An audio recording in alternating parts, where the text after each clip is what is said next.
Hello everyone, আজ আমরা কথা বলবো পিএইচপি নিয়ে। তার আগে জেনে নিই পিএইচপি এর ইতিহাস নিয়ে। পিএইচপি মূলত একটি প্রোগ্রামিং ল্যাঙ্গুয়েজ। এটি মূলত সার্ভার সাইড স্ক্রিপ্টিংয়ের জন্য ব্যবহৃত হয়। পিএইচপি শব্দটি মূলরূপ পার্সোনাল হোম পেজ, পূর্বে কিন্তু এই নামে পরিচিত ছিল। তবে বর্তমানের ফুল মিনিং হচ্ছে হাইপারটেক্সট প্রিপ্রসেসর।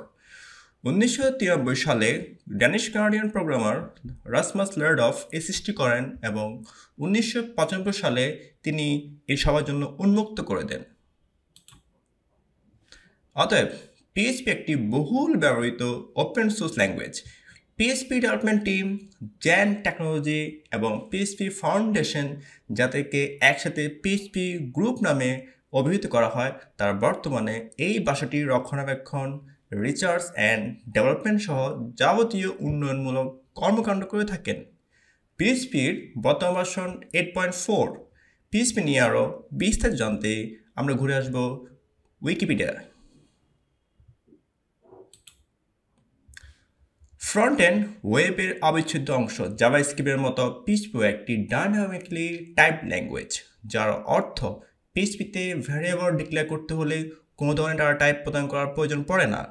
রান টাইমে পিএইচপি ইন্টারপ্রেটার ভ্যারিয়েবলের ভ্যালু বুঝে ডাটা টাইপ নিজ থেকে সেট করে দেয়, যদিও ডেভেলপাররা চাইলে নিজ থেকে সেট করতে পারে। পিএইচপি দিয়ে যেমনিভাবে ডাইনামিক ওয়েবসাইট, স্ট্যাটিক ওয়েবসাইট বা ওয়েব অ্যাপ্লিকেশন তৈরি করা যায়, তেমনিভাবে ডাটাবেস ম্যানেজমেন্টও করা যায়।